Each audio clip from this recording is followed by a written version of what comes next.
Muy buenas tardes a todos y a todas. Qué buena acústica tiene esa sala. Hotel María Cristina.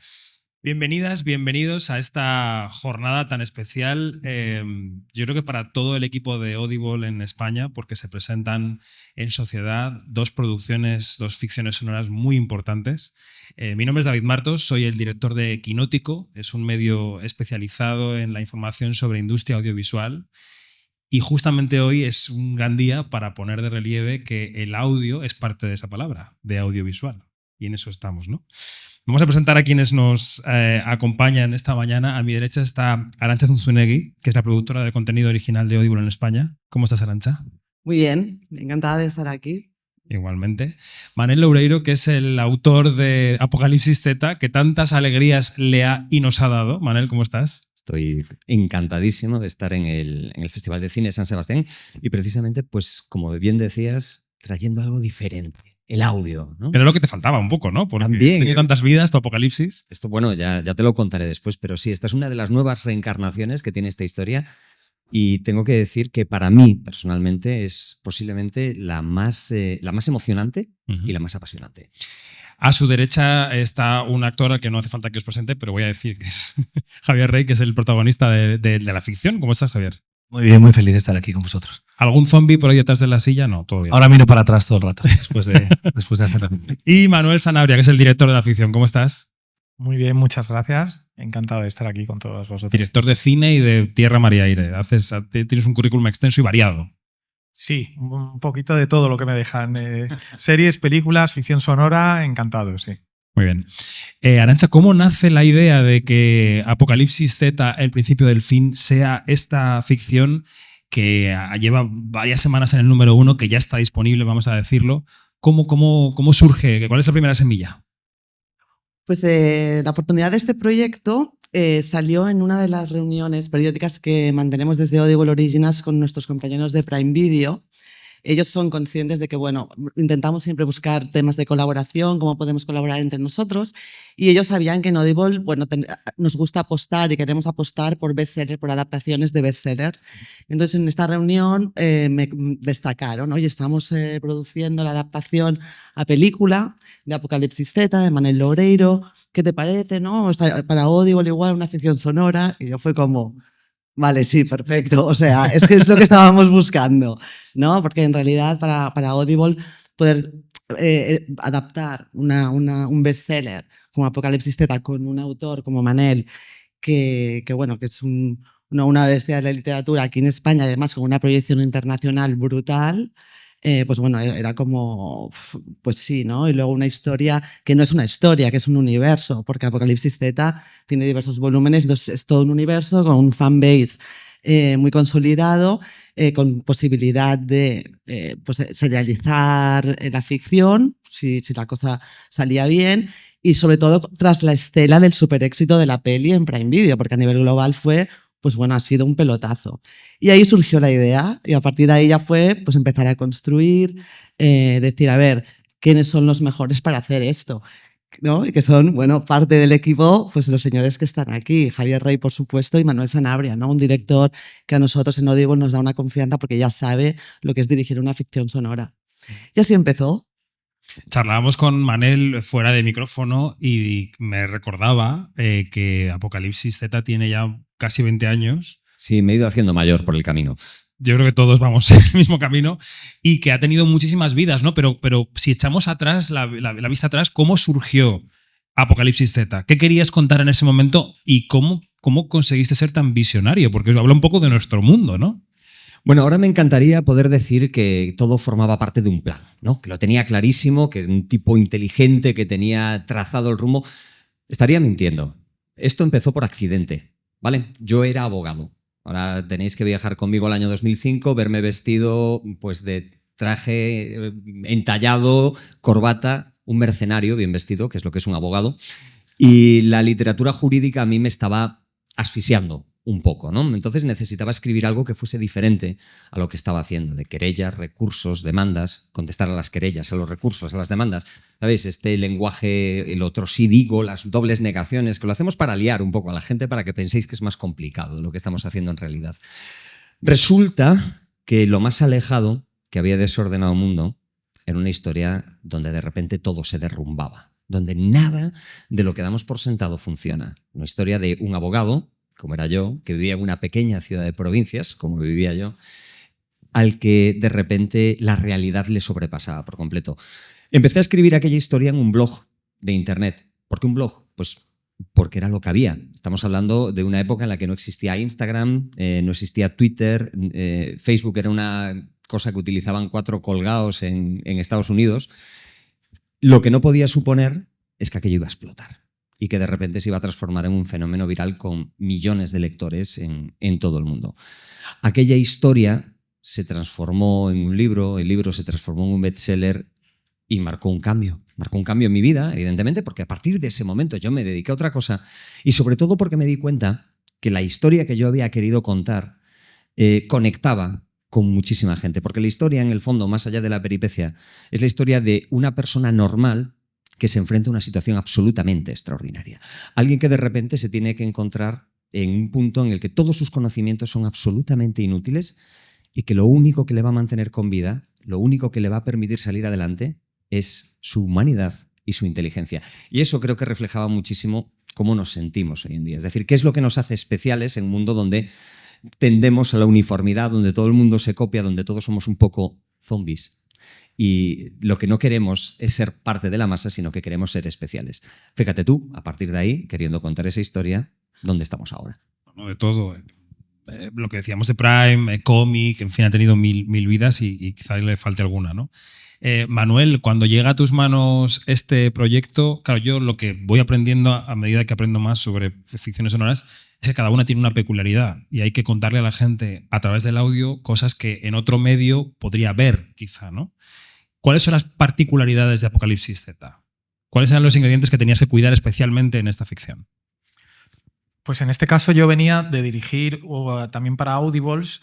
Tuve la suerte de que habíamos hecho desde Isla Audiovisual la producción de Historias para no dormir, pero en serie de ficción, que era un remake de las historias de Chicho, y Arantxa nos llamó para tantearnos, para probar la idea de hacer historias originales en ficción sonora.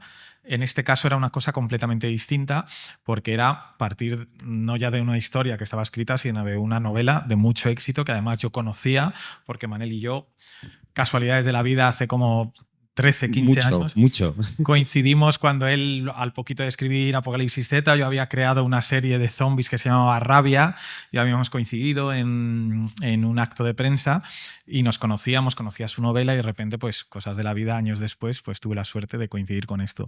Entonces, sobre todo era por un lado la responsabilidad, que es verdad que cuando adaptas una novela de tanto éxito, la responsabilidad de cumplir las expectativas de una novela de tanto éxito y que gusta tanto a la gente y además una idea que tenía Audibles, que tenía Arantxa, que era que quería ser lo más fiel posible a la novela en el sentido de que es una historia, entre comillas, muy gallega, con un protagonista gallego, con mucho personaje gallego, hay unos personajes rusos, de todo, y que se quería que se transmitiese, ya que no iba a estar limitado a 2 horas, que es la adaptación de un largometraje, sino que podíamos jugar más con ser fieles a la adaptación de la novela, ser lo más fieles posibles, sin perder lo más importante de cualquier ficción, ya sea una ficción sonora o audiovisual, que es que fuese lo que es la novela, una ficción muy entretenida, que enganchase y que todos esos millones de lectores fieles a la novela disfrutasen con la ficción sonora. Y eso fue lo que desde un principio, junto con Javi en los ensayos, nos planteamos y creo que se ha conseguido.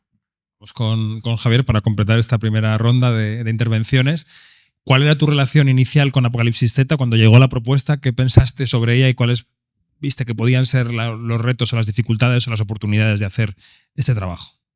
Claro, yo había leído Apocalipsis Z cuando salió, prácticamente. Me acuerdo que estaba rodando y me regaló el libro, me acuerdo perfectamente, Manuela Velasco.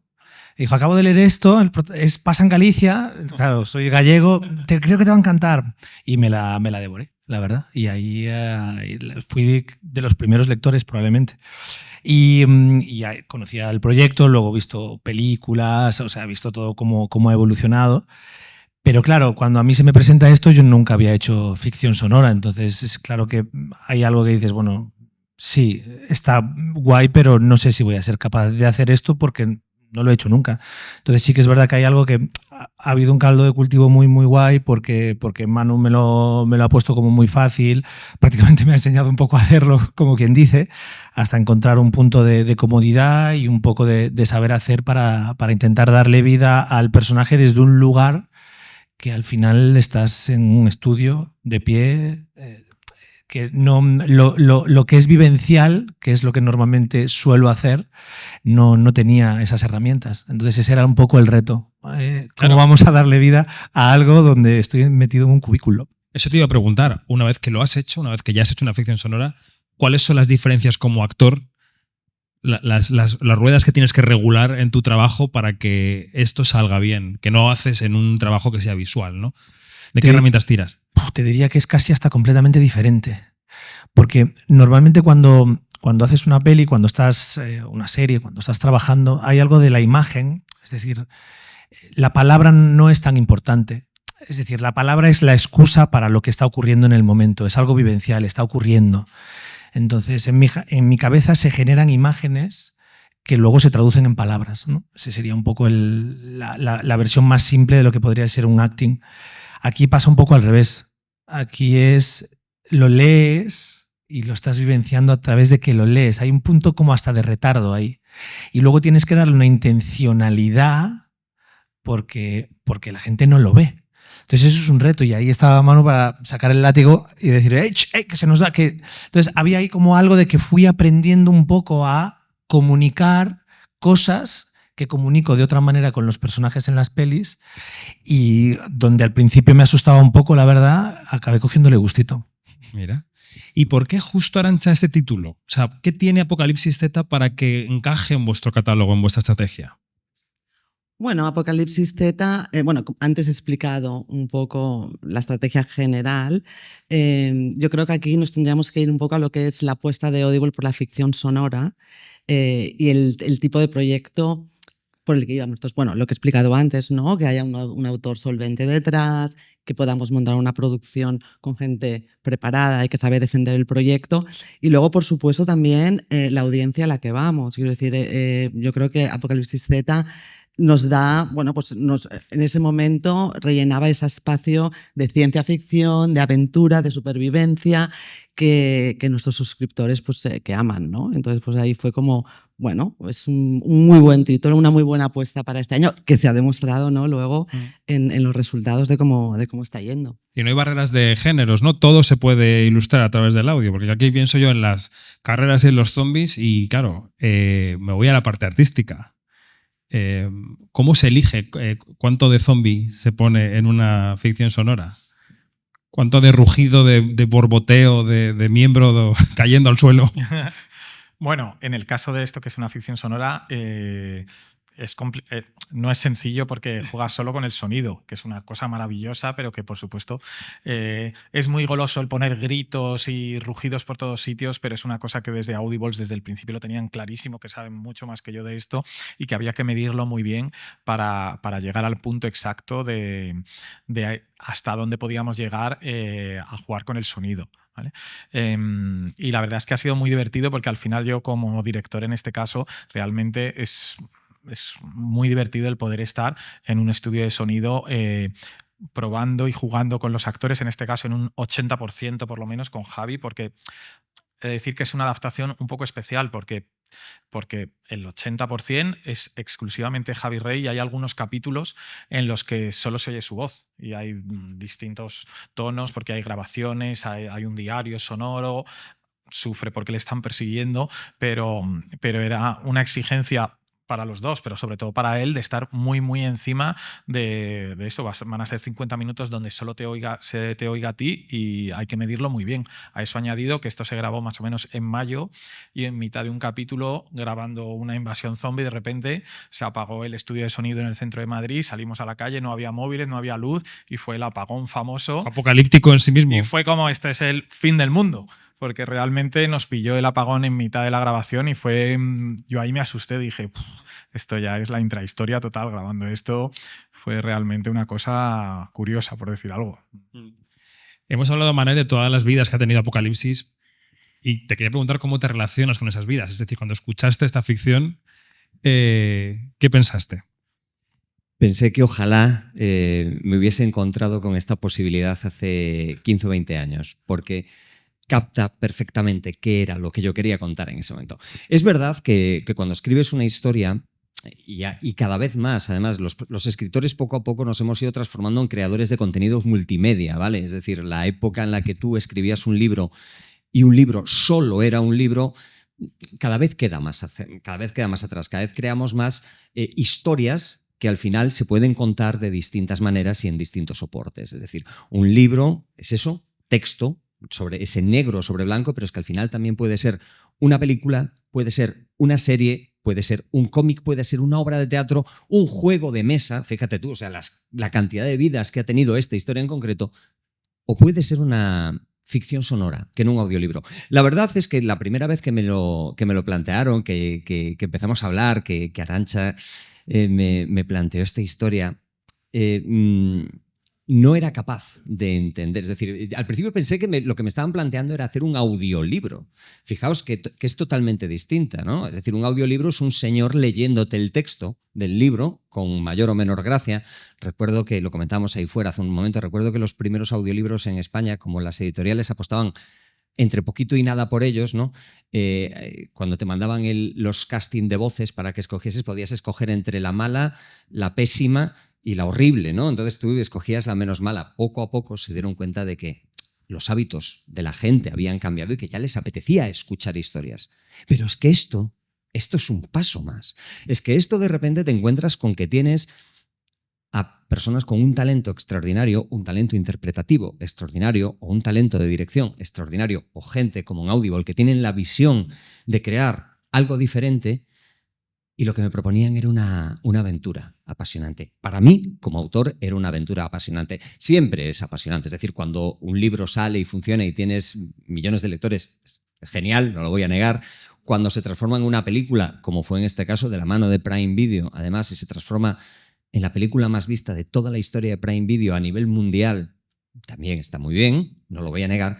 Pero cuando te metes en algo que es un terreno desconocido, cuando estás navegando en unas aguas en las que muy poca gente se ha internado y encima sale bien porque tienes buenos compañeros de viaje, la sensación es absolutamente maravillosa.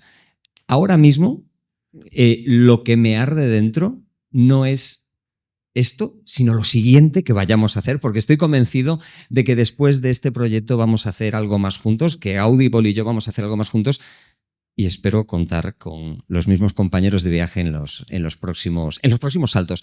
¿Qué es lo que Puedes digo? dar una exclusiva si quieres, ¿eh? No, yo no periodismo puedo no dar descansa. exclusivas. No puedo dar exclusivas por dos motivos. Primero, porque no las tengo, y segundo, porque si las tuviese me matarían si lo hiciese. Exacto. El francotirador de ahí arriba te... Entonces, fíjate, te recuerdo que fui abogado. Siempre lo dejo, ¿sabes? En lo plausible. Ahí queda, yo lo dejo. Y eso, pero muy feliz, muy contento, y que creo que este es un camino que es muy divertido.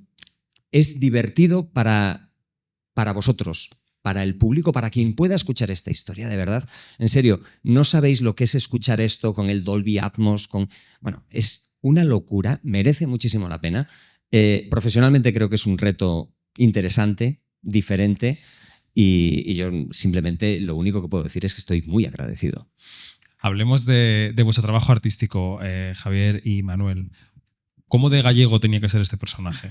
¿Habéis regulado el tema o simplemente lo gallego que tú fueras de serie? Sí, lo hablamos, ¿no? Sí. creo que te toca a ti el nivel de galleguismo. A ver, yo como director llevaba mucho tiempo intentando cazar a Javi Rey. No lo había conseguido todavía, pues por circunstancias de proyectos, no había conseguido. Y en este caso, que surgió esta adaptación que hay, y hablándolo con Audible, creíamos el actor perfecto. A mí me encanta desde hace muchísimo Javier como actor, y además pues cumplía todo, edad, procedencia, todo, y lo que queríamos era lo que antes he comentado de ser fieles a esa procedencia gallega, mantener ese tono sin tampoco que fuese una cosa demasiado excesiva. Y desde un principio, desde que quedamos a ensayar Javier y yo, lo tuvimos muy claro, y además el resto de reparto hay mucha cantera gallega ahí. Es que Sí, medimos un poquito. ¿Y qué te pedía Manuel en el uso de la voz durante el trabajo? Al ser el único instrumento disponible, en cierto sentido, ¿no? Claro, corres el riesgo, lo digo porque lo he aprendido haciéndolo, corres el riesgo de que no pase nada, de que leas. Y lo que tiene que ocurrir es que lo vivencies, pero tiene que ser desde otro lugar. Quiero decir, el personaje tiene miedo, tienes que mostrar ese miedo. Pero aparte de mostrar ese miedo porque tenga ese miedo, quiero decir, tienes que modularlo de alguna manera para que el oyente entienda esos diferentes grados de miedo. Porque si no, sería algo mucho más plano de, mira, tiene miedo durante estos 15 minutos. Probablemente sería un poco más plano y aburrido. Y entonces ahí básicamente yo creo que sobre todo lo que más me hacía hincapié Manu era en eso, ¿no? En modular. Era como, no es plano, sería, si fuera una gráfica sería subir, bajar, esta cosa como de darle intencionalidad a lo que le ocurría más allá, porque si no, claro, corres el riesgo simplemente de leer.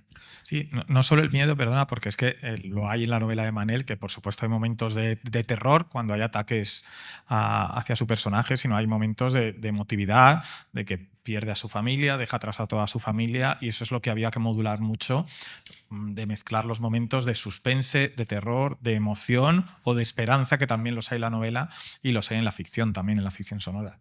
¿Y algún pasaje concreto del libro que os plantearais como más complicado de adaptar desde un principio? ¿Que fuera un reto? ¿Que fuera el reto de esta producción? ¿Había algo que os asustara más o que os supusiera mayor dificultad?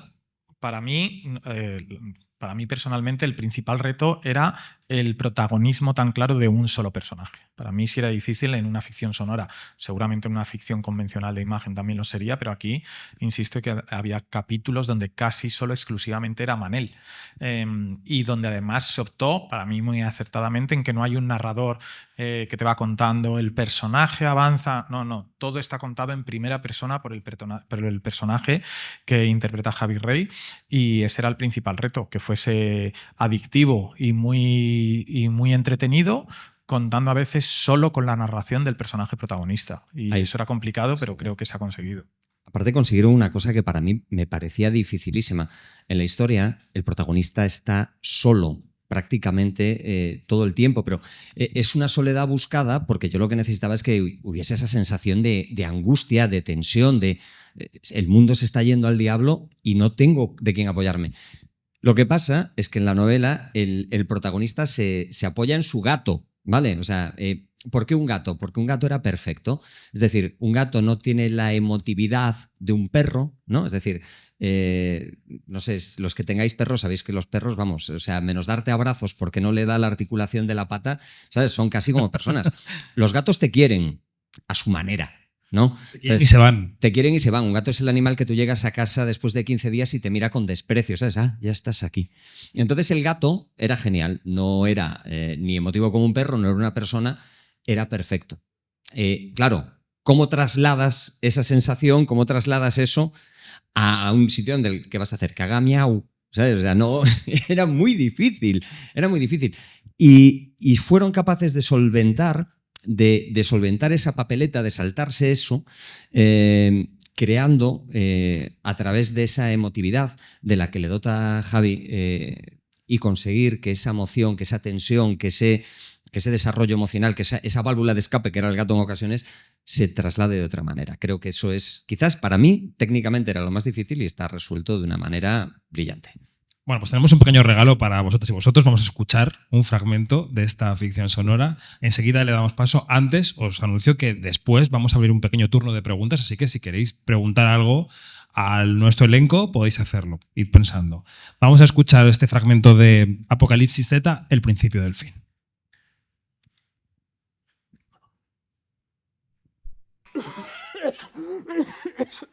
¡Vamos, Lucía! ¡Pasa el coche! ¡Al coche!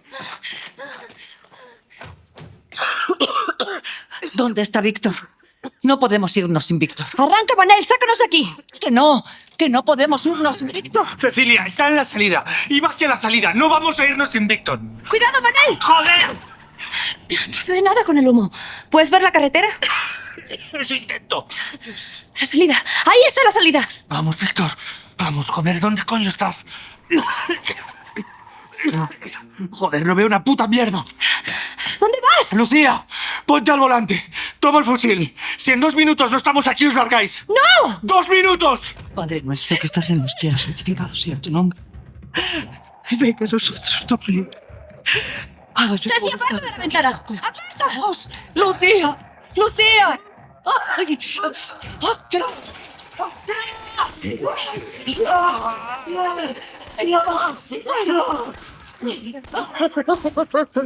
Dios mío. Hola, hermana. Víctor. Andando, abogado. Sácanos de aquí.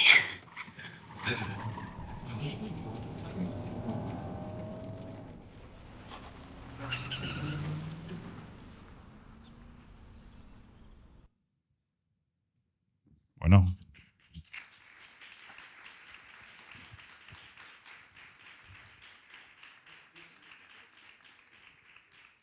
Hay zombies, tiros, coches, gritos, en fin. Y luego, claro, esto se graba, no estáis todos juntos en el mismo estudio. No, bueno, en Grabando alguna las secuencia escenas. sí, en alguna secuencia hubo la suerte de dialogar, que eso sí que es bastante más sencillo, pero en otras no nos dábamos también nosotros la réplica, bueno, hubo diferentes situaciones, sí, sí. ¿Cómo fue particularmente la grabación de esto que acabamos de escuchar? Porque yo creo que es como muy característico, resume muy bien, ¿no?, la ficción. Sí, sí, como decía Javi, es un poco mezcla de todo. Había muchas veces que, por ejemplo, estaba la coprotagonista, que es Maggie Cibantos, y ahí sí que grababan Javi y Maggie. José María de Tavira, que es una estrella mexicana, que también él lo grabó desde México, aunque dábamos réplica. Y bueno, la verdad es que es una experiencia muy diferente a lo que es un rodaje de alguna manera, aunque en el fondo, al final lo que buscas cuando estás trabajando con el actor, con Javi, es lo mismo, que es pues, conseguir la mayor veracidad y credibilidad para contar lo que está en un papel, en este caso a través de la voz. La veracidad y la credibilidad, claro. Es que pienso en el formato audio y creo, no sé si tú crees, Javier, que requiere un extra de credibilidad y de veracidad. Es decir, al ser una única herramienta, como decíamos, al estar en los oídos de la gente, al ser la única vía para contarle cómo es el personaje, si requiere un extra de fiabilidad por parte de quien habla. Sí, es que siento, fíjate, siento que es casi como otro oficio. Siento que he hecho otra cosa por los tempos y la manejabilidad. Entonces hay cosas que creo que supera a una película y al revés. O sea, son medios distintos. Pero, claro, también es muy curioso el hecho de generar cosas en una baldosa. Es que no te puedes mover de una baldosa. Tienes unos auriculares increíbles donde solo te escuchas a ti mismo y te escuchas de una manera muy nítida, incluso hasta como para juzgar tu propia voz. ¿Sabes? O sea, es como... Y al final lo que sí que tiene en conexión cuando tú hablas de la veracidad es esta cosa de me lo tengo que creer. Entonces cuando te lo empiezas a creer, dejas de escuchar tu voz, dejas de juzgarte y estás más a sobrevivir, estás más a no congelarte en el río y empiezas a ver las imágenes a destiempo, diferente como un rodaje, para mí ha sido así, pero te lo empiezas a creer. Entonces, coges carrerilla y ahí es donde lo empiezas a disfrutar y ahí es donde se asemeja a una peli, el hecho de que te lo estás creyendo y dejas de estar de alguna manera en ese cubículo. Entonces, había algo que cuando el personaje narraba, por ejemplo, situaciones muy descriptivas de por dónde iba caminando, era muy curioso por cómo se me generaban esas imágenes. Entonces, por ejemplo, lo del río, cuando baja por el río, que es un río que yo conozco, toda esa descripción del agua, la noche, lo que veía, cómo no lo veía. Claro, al final, cuando estás de alguna forma en ese río, ya está, no hay más. Da igual cómo salga la voz, da igual tal, ya está. Es igual que en esa peli. Entonces la cosa es creérselo de alguna manera, aunque estés en ese cubículo. Abrimos turno de preguntas para el equipo de Apocalipsis Z. Tenemos una por allí. No sé si tenemos, compañeros, algún micrófono de viva voz. ¿Sí? Pues venga, a ver, si te presentas. Me gustaría preguntarle a Javier, hay muchos actores o directores que luego dicen que no han visto la película o no ven la película una vez rodado, etcétera, etcétera. En tu caso es difícil porque te estabas oyendo cuando te estabas grabando, pero no sé si una vez finalizada la secuencia o así, te escuchaste por primera vez. ¿Cuál fue la sensación? No me iba escuchando a la vez que lo iba haciendo. Realmente era un acto de fe, o sea, era una cosa de confianza absoluta, porque yo no escuchaba unos zombies, ni escuchaba las gotas de lluvia caer, ni cuando entraba en el coche. Bueno, a veces sí, hacíamos como mucha onomatopeya, un poco para entrar en el sitio. Entonces era un acto de fe en el sentido de todo eso va a estar ahí.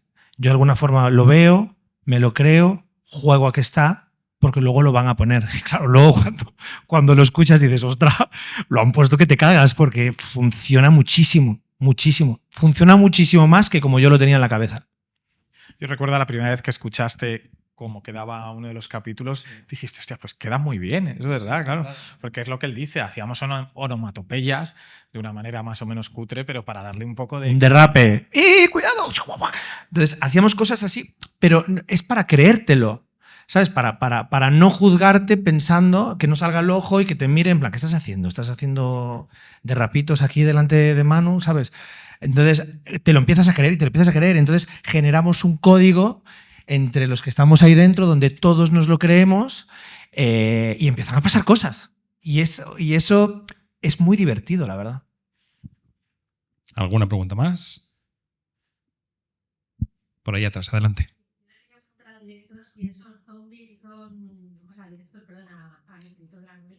Esos zombies son una metáfora de esos abogados con corbata.